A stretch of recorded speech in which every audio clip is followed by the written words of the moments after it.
मैं एक NEET aspirant हूँ और मैंने अपनी प्रिपरेशन 2021 में स्टार्ट करी थी, क्योंकि मैं उस समय उस एग्ज़ाम को नहीं जानता था, इसीलिए मैं अपना उसमें बेस्ट नहीं दे पाया। और इसमें एक कमी ये भी थी, जिस कोचिंग को मैंने ज्वाइन किया था वो कोचिंग एक नंबर की बेकार कोचिंग थी।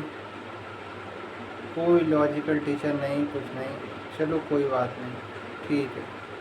2022 आया, मैं कोटा के लिए गया। मैं वहाँ गया, शुरुआत में मैंने पढ़ाई करना स्टार्ट करी। मेरे पहले टेस्ट में मार्क्स आए 491। मैं बहुत डिमोटिवेट हुआ। कोई बात नहीं, मैंने उसके बाद फिर पढ़ाई करी। मेरे मार्क्स आए 515। कोई बात नहीं, उसके बाद मैंने दोबारा पढ़ाई करी। मेरे मार्क्स आए 459। कोई बात नहीं, ऐसे ही चलता रहा। धीरे धीरे साल बीत गया और मैं अपनी ईमानदारी वहाँ पर भी नहीं दे पाया। वो साल था 2022 का और पेपर था 2023 का। उस बीच में एलन के जिस ब्रांच में पढ़ता था वहाँ पर ह्यूमन रिप्रोडक्शन चैप्टर को 2.5 मंथ में कंप्लीट कराया गया। और वहाँ एक टीचर ये कहता था कि अभी मैं सब पढ़ा दे रहा हूँ, जिससे तुम्हें MBBS तक में दिक्कत नहीं होगी। अब हम उसको क्या कहें कि हम तो यहाँ सेलेक्ट होने के लिए आए हैं, यहाँ MBBS का पढ़ना थोड़े नहीं। लेकिन कौन ही समझे, पेपर से जस्ट 1 महीने पहले सिलेबस कंप्लीट कराते। और ऑर्गेनिक का टीचर क्या कहता, अगर उससे कोई भी एक्सप्लेनेशन पूछ लो तो जिसने इस कॉन्सेप्ट को दिया था वो तो चला गया, तो तुम चुपचाप रट लो। चलो हमने माना, कोई बात नहीं। 2023 आया, मैं नीट का पेपर देकर आया। मेरे माँ बाप को मुझसे पूरी उम्मीद थी। कोई बात नहीं, मेरे मार्क्स आए 509। कोई बात। उसके बाद मैंने दोबारा अपने आप को फिर स्टार्ट किया। मैंने नीट 24 दिया। पूरे साल मैंने PW से पढ़ाई करी, लेक्चर दे के LN की टेस्ट सीरीज ज्वाइन करी, पढ़ाई। मैंने पूरा अपने ईमानदारी चला। लेकिन लास्ट में जनवरी में आके क्या हुआ पता नहीं मुझे क्या हुआ। जब से 2024 स्टार्ट हुई, फर्स्ट डे से मैंने अपना बहुत टाइम वेस्ट करा और काफ़ी फ़ोन उनका यूज़ करा। उसके बाद फिर मैंने मार्च में पढ़ना स्टार्ट करा और उसकी वजह से मैं पिछली बार मैं लगता रह गया और मेरे मार्क्स थे पिछली बार 614। मैंने फिर दोबारा अपने आप को खड़ा करा। ये मेरा 3rd ड्रॉप ऑलरेडी हो चुके हैं, अब मेरा 4th ड्रॉप था ये वाला। मैंने अपने आप को तैयार किया। इस बार मैंने पूरी ईमानदारी से अपनी मेहनत करी, जितना लगा सकता था लगाया, फ़ोन को छोड़ा, टेस्ट में मार्क्स इंक्रीज़ किए। और मेरे शुरुआत में जब तक माइनर टेस्ट हो रहे थे, मेरे मार्क्स LN की टेस्ट सीरीज़ के अंदर अराउंड 630, 40, 20, 635 यही चलते आ रहे थे। जब मेरा पहला मेजर टेस्ट हुआ तो मेरे मार्क्स आए 531। कोई बात नहीं, मैं रोया गया। मैंने अपने आप को संभाला और फिर मैंने दोबारा मेहनत करी। फिर मेरे सेकंड मेजर टेस्ट में मार्क्स आए 632। ठीक है, फिर मैं खुश हुआ। मैंने दोबारा और पढ़ा, मेहनत करी। फिर मेरे मार्क्स घट गए और मार्क्स अराउंड आए यहीं कहीं 560 के आसपास। कोई बात नहीं, मैंने फिर तैयार किया अपने आप, फिर पढ़ा और फिर मेरे मार्क्स आए 603। ऐसे ही चलता रहा। बीच में पढ़ाई करी और मैंने अपना फ़ोन सब कुछ, ज़्यादातर सब कुछ छोड़ दिया था। कुछ भी नहीं, मतलब ज़्यादा फ़ोन और कुछ नहीं रहा था, सिर्फ पढ़ाई करता था अपनी बस। फिर अभी आगे की स्टोरी बताता हूँ। फिर क्या होता है, जब मेरे मार्क्स एक बार फिर 542 आते हैं और मैं फिर बहुत डीमोटिवेट हो जाता हूँ। उस रात बस मैंने अपने फ़ोन को 12 घंटे तक चलाया था। सिर्फ मैं डीमोटिवेट हो गया। मैं यही देख रहा था क्या अदर वो है सोर्सेज हैं जिससे मैं नीट ना निकाल पाऊँ, तो ये करूँ वो करूँ। देखा आपने, बहुत टाइम ख़राब करा। कोई बात नहीं, उसके बाद मैंने दोबारा फिर पढ़ाई स्टार्ट करी। पढ़ा, अपने मार्क्स लाया और अराउंड फिर मेरे मार्क्स 586 और मेरे 600।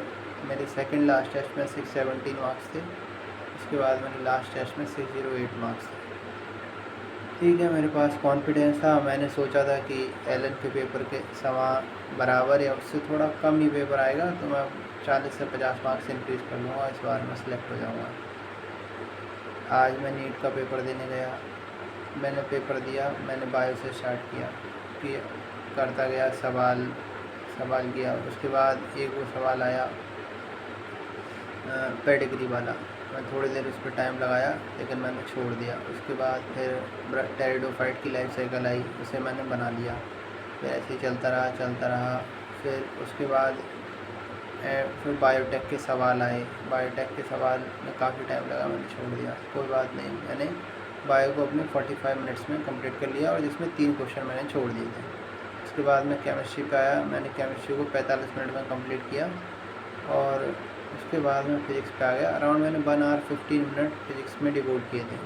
15 मिनट्स मैंने OMR में भरी थी, और 1 आवर 15 मिनट फिज़िक्स में दिए। लगाया मैंने, सब कुछ करा। मैं सिर्फ 21 मार्क्स फिज़िक्स में बना पाया, और ये सब कर मेरे मार्क्स अराउंड 520 के समथिंग बैठ रहे हैं।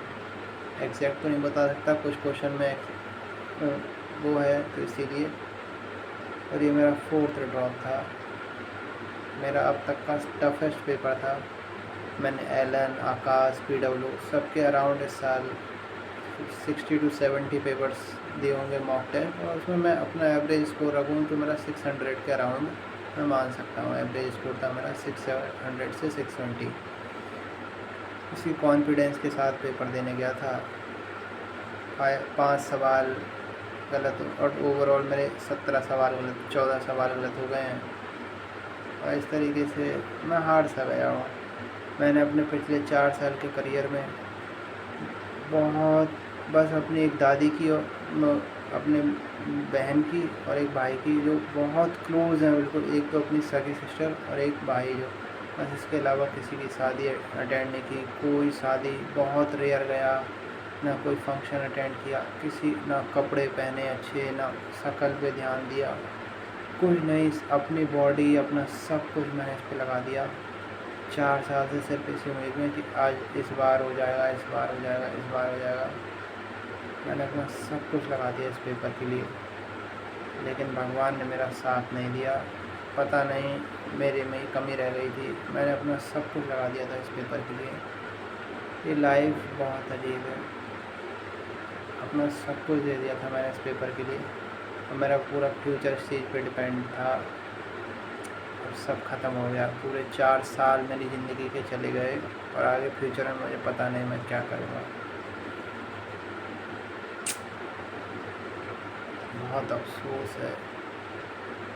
और सबको तो यही लगता है कि वो एंड में आके क्या ही है, मैं होता किसी और की जगह, कोई और है। सबको तो रिज़ल्ट ही चाहिए होता है।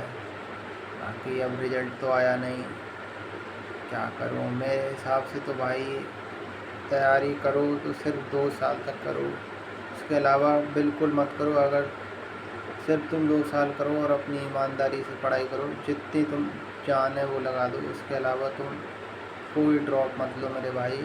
सेकंड ड्रॉप के बाद एक ड्रॉप मत लो यार तुम, मेरी बात मानो। कि पढ़ाई में कुछ है नहीं, मुझे नहीं लगता। अब शायद आगे क्या होगा, लेकिन जैसे गवर्नमेंट चल रही है, मोस्ट ऑफ द MBBS की सीट बढ़ा देना, पेशेंट और डॉक्टर रेशियो वैसे ही और इंक्रीज हो रखा है। क्या कर सकते हैं, जो है फ़िलहाल। अब मैं सेलेक्ट नहीं हो पाया। 4 साल मेरी लाइफ के वेस्ट हो गए।